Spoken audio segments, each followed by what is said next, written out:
Hey everyone, Kubo here and welcome back to my Final Fantasy IV walkthrough. Today we are going to hand over the crystal that we got in the magnetic cavern to Cain so that we can get Rosa back. He will give us Rosa back, of course he will. He said he would. He's a very trustworthy fellow who definitely hasn't betrayed us and everything will be okay. But it turns out that he's not going to give it to us straight away. Because of course he's not going to give it to us straight away. Instead, we are going to arrive here at the Tower of Zot. Except, I could not tell you where the Tower of Zot is. I genuinely don't know. I know where a different tower is, but I don't know where the Tower of Zot is. But yes, it turns out Golbez is behind this all. Well, we knew that already. But anyway, we need to make our way all the way to the top of the tower, collecting treasure as we go and defeating enemies as well, starting off with these three Centaur Knights. Centaur, I don't know. 380 HP, no weaknesses to speak of. Defense for Teller for now. He only has 90 MP and we would rather save it. I didn't bother resting at the end. There wasn't really any need. The save point actually comes pretty early in the Tower of Zot.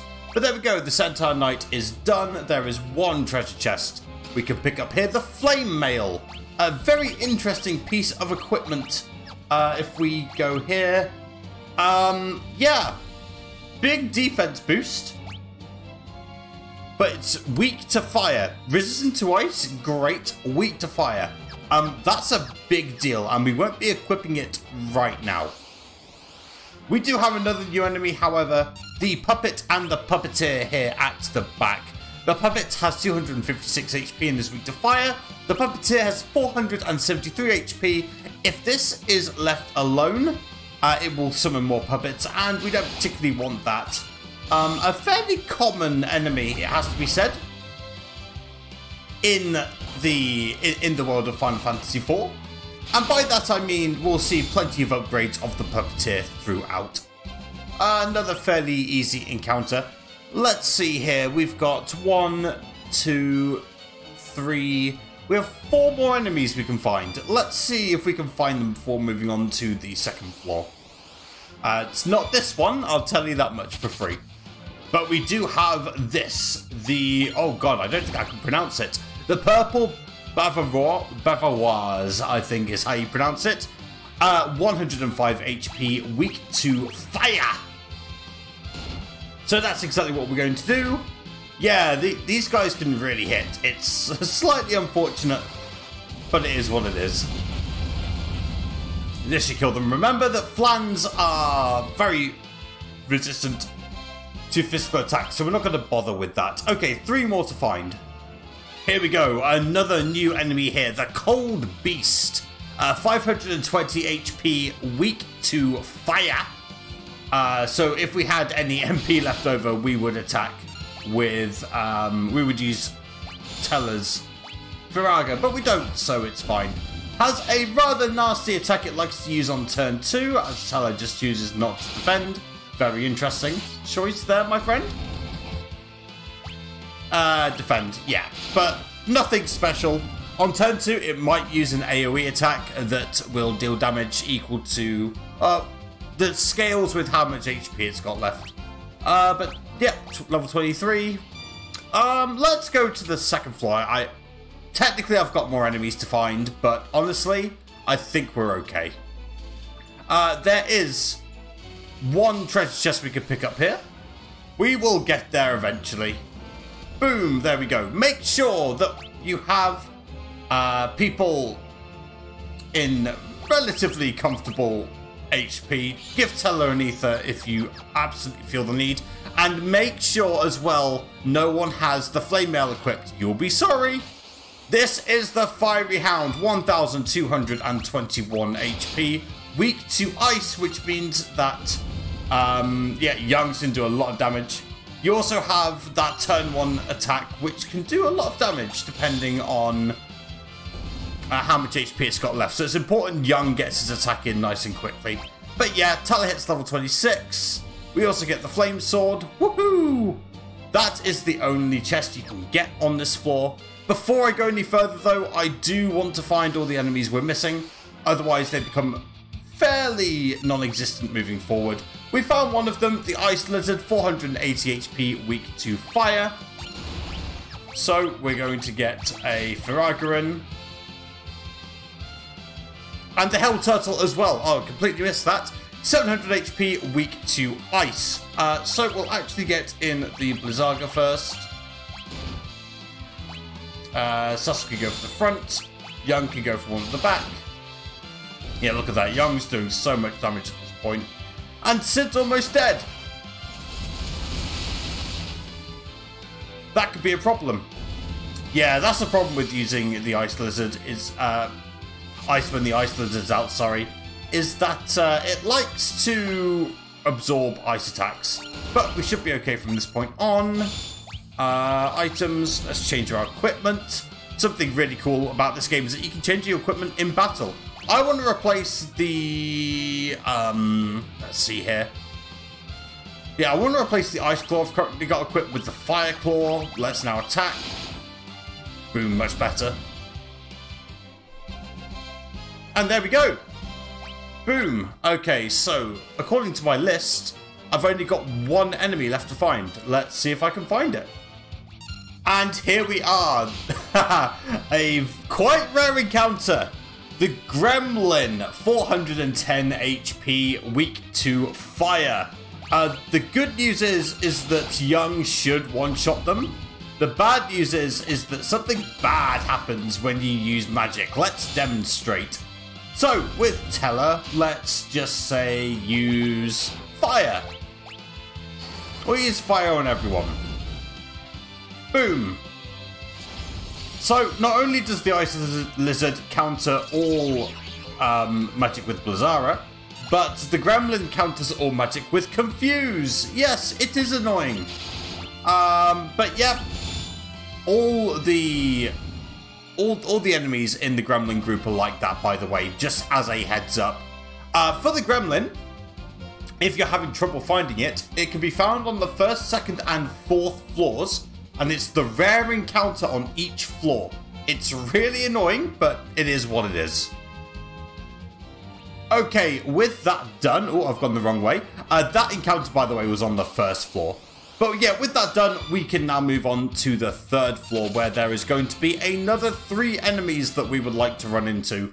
But we can run into them on the rest of the floors as well, so we're not panicking too much. There's no new chests we can pick up here on this floor, which is really annoying. There aren't even that many chests in this dungeon, to be quite honest with you.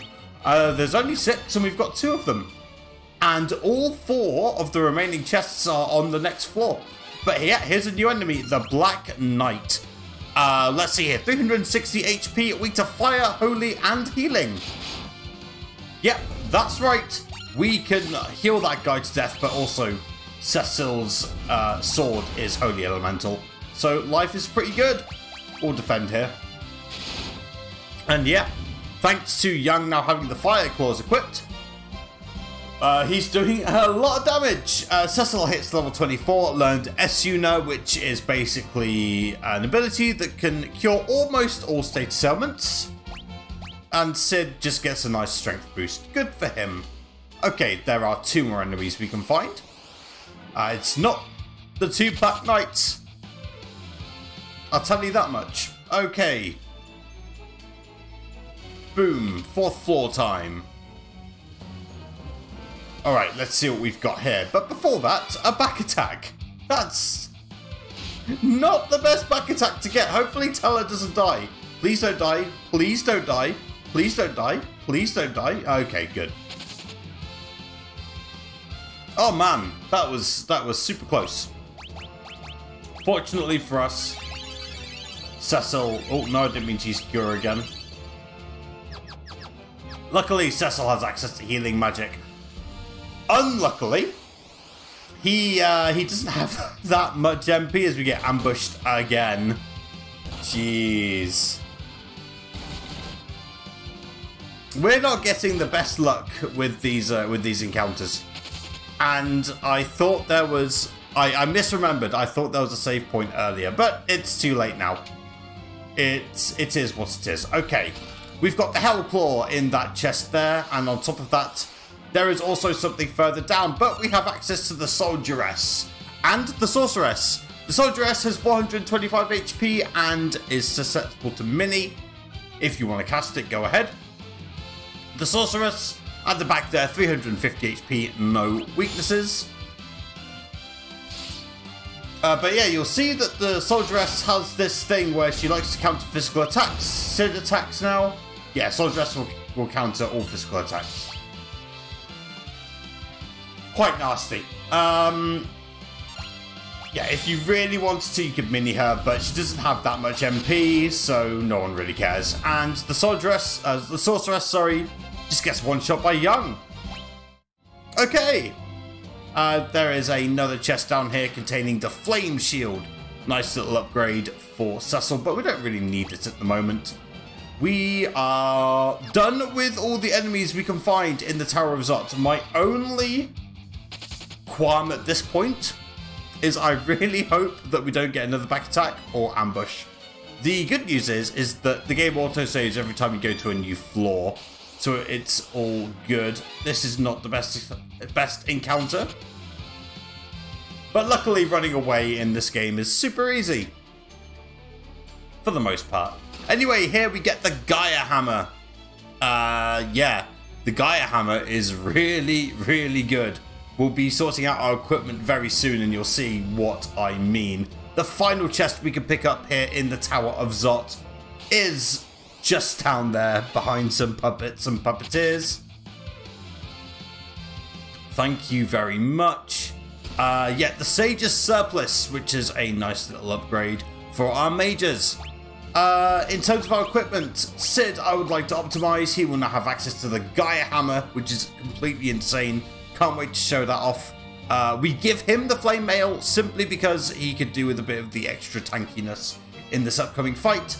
And then Cecil, the Flame Sword, the Flame Shield, we give him the Sage's Surplus because reasons. You could also keep the Kempo Gi on him, but it doesn't really matter here. A bit of extra tankiness never hurt anyone. Okay. Alright, now that that's done... Oh, as for Teller and Young, they don't need help. They are already going to do lots of good things. If you really want, you can stick the Kempo Gi back onto Cecil and give Teller the Sage's Surplus. But I think Cecil will benefit from it a bit more in our playthrough. Simply because he will be our healer throughout the party. Throughout the game when we're not in battle. He's just that's what his white magic's there for, if you ask me. Okay. We're gonna tent up because we have two rather interesting boss fights ahead. I'm also going to quick save. Nothing should really go wrong. Make sure before you go forward you have all the chests you can get here and all the bestiary entries. You should be on 143 chests and 86 bestiary entries by this point. We're almost at the halfway point. You're doing very well. Okay, let's step forward. Yes, and make sure Sid has the Gaia Hammer. But yeah, here we go. The Magus Sisters. Mindy, Sandy, Sydney, we're afraid your journey is over. You're right. Your journey is over. Yes, the Delta attack. Rather famous for two reasons. One, because this is a rather unique boss fight in Final Fantasy IV, and also because they're a summon in Final Fantasy X, which are amazing, it has to be said. Let's go through them one by one. Sandy is the tall one at the back. She has 2,591 HP. Cindy is the fat one in the middle. She has 4,599. And Mindy is the one at the front. She has 2,590 HP. What we want to do is we would like Sid to use his Gaia Hammer on everyone. We want Cecil and Young to attack Cindy in the middle, because she has the most HP. And then Teller is going to Thundaga the small one, and you're going to see why.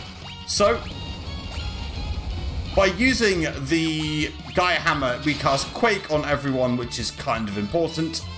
Okay, there we go. Black Magic, we're going to use Thundaga on Mindy. So yeah, what they like to do is this really big, convoluted attack where Sandy will reflect Cindy. Mindy will then cast a spell onto Cindy, which will reflect and hit one of your party members.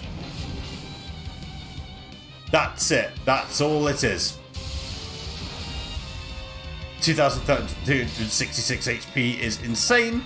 Okay, so now that the small one has died, we now want Teller to Thundaga the tall one, whereas everyone just keeps doing what they were doing. So Cecil and Young are going to continue to attack Cindy. Sid is going to use the Gaia Hammer.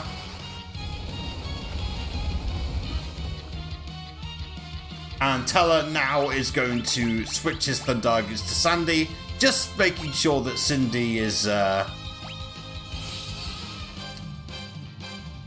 alone. So yeah, Sandy will now cast Reflect on Cindy, however, the Reflect will hit someone else. Keep a note on who gets the Reflect, so it's Cecil for us. Okay. Once again, we're going to use Gaia Hammer.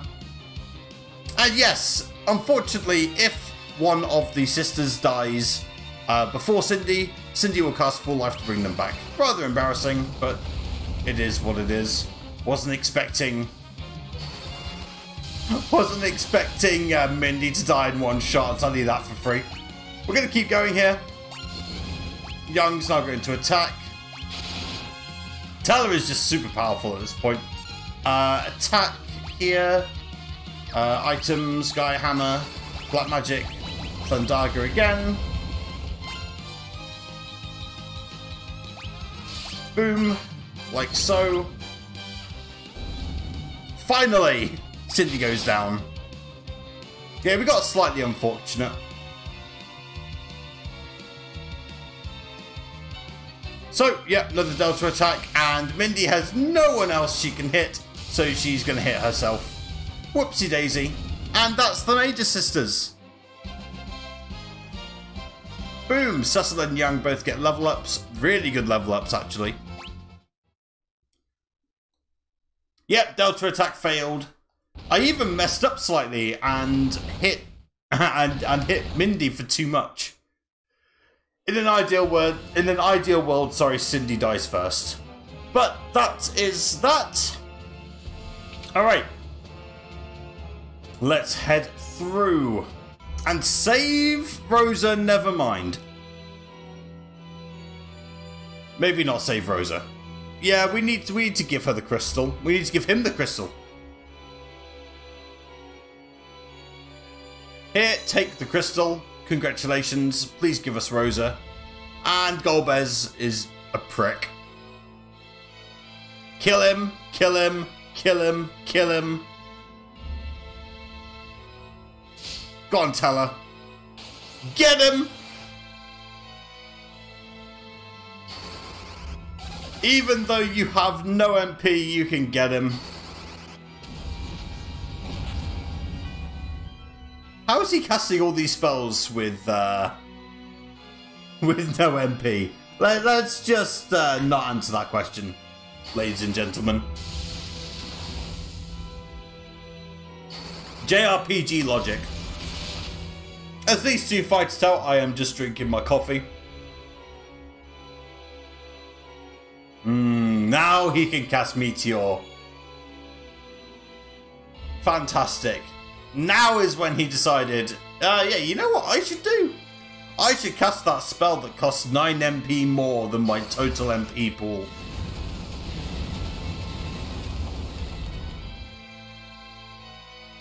Ha! Get wrecked, scrub! Got him! Well done, Teller.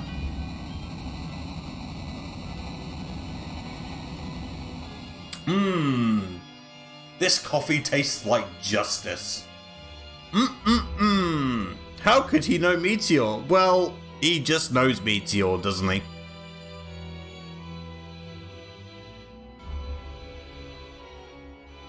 Interestingly enough, Golbez is not dead. But it killed Kane. Hey, you could destroy me now? Hadouken!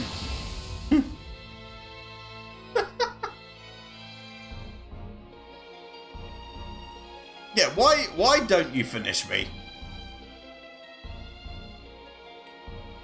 Okay, turns out, in typical JRPG villain fashion, he has no interest in finishing us. Okie dokie. So it turns out Kane might have been, like, mind-controlled. Which is incredibly unfortunate, and I'm sure will have no long-lasting consequences. Yeah, we'll avenge your daughter for you. He dared. He dared. He dared.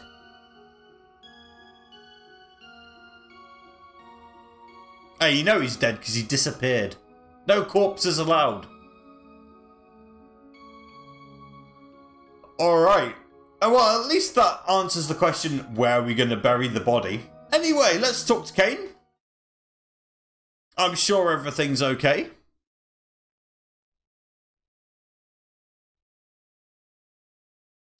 Ah, yes, the old, I was being mind-controlled, but to be fair, he's like, I could have stopped it. But now we must hurry. See, she's alive. Just about. Jeez, Golbez was not playing. He was not playing at all. Kane, look away now, buddy. Look away now.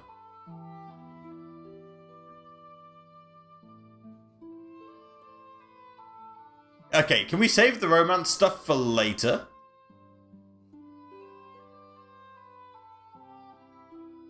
Yeah. Forgive me. I had the feelings too.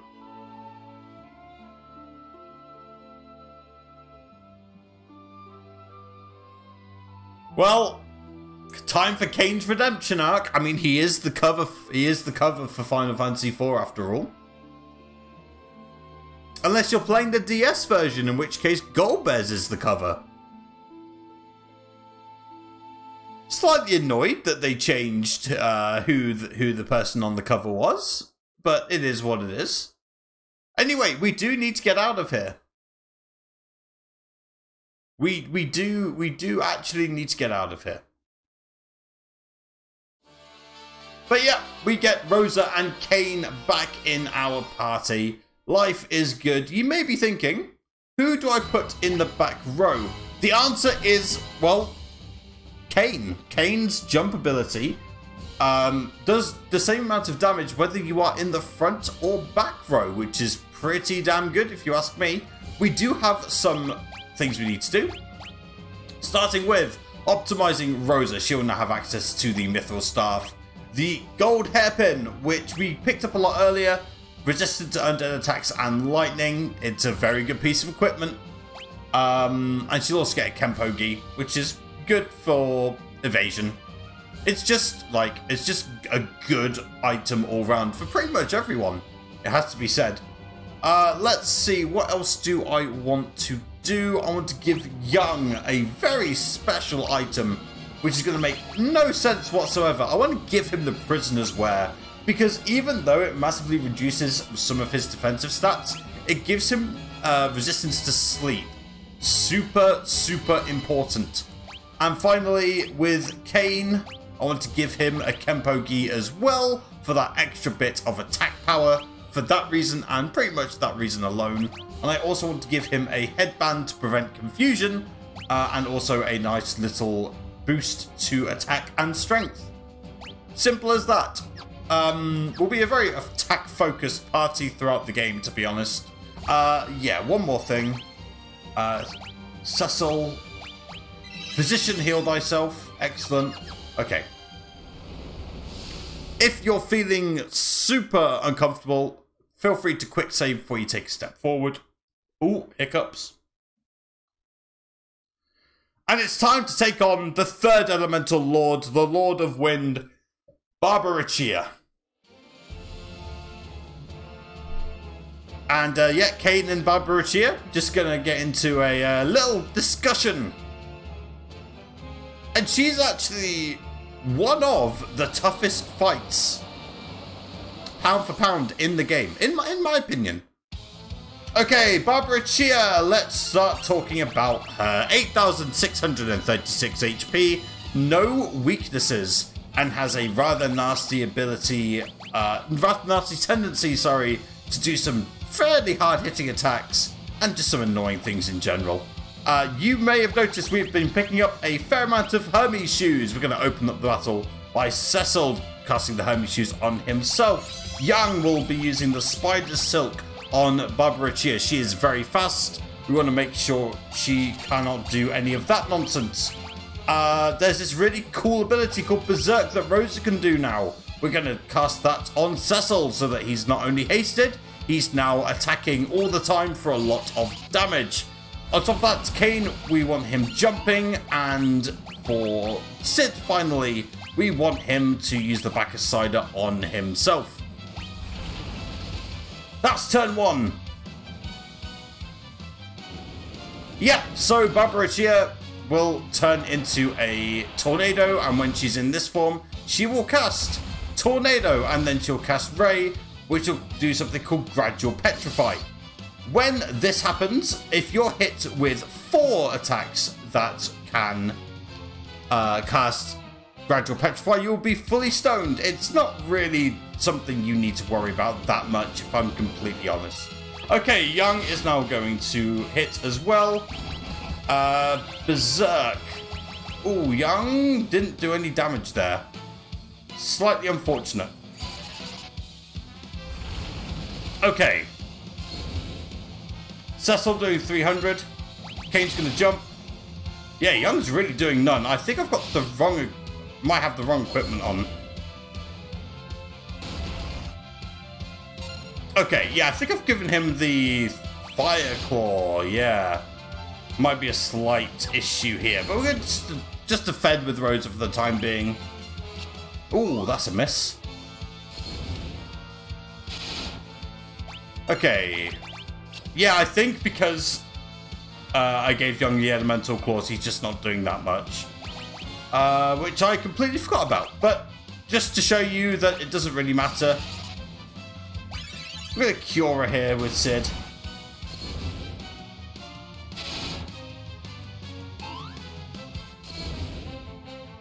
I'm going to use Cure again. Okay. Tornado. You're going to switch the Cure target to Young next turn. And he always says, oh, only jump attacks will work, and then you end up doing a lot more damage when she's in tornado form. I'm not entirely sure why that is. I think it's a bug with the code, if I'm completely honest. Alright, Rosa, I'm going to have her cast Cura on Young. Jump here.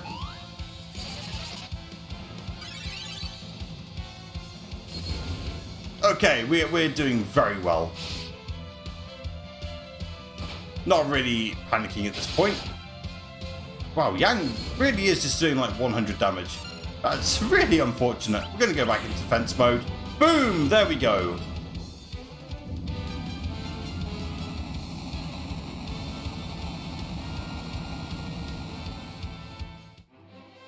So yeah, that's the third Elemental Lord. Not really much to say beyond that. Boom. Nice and easy.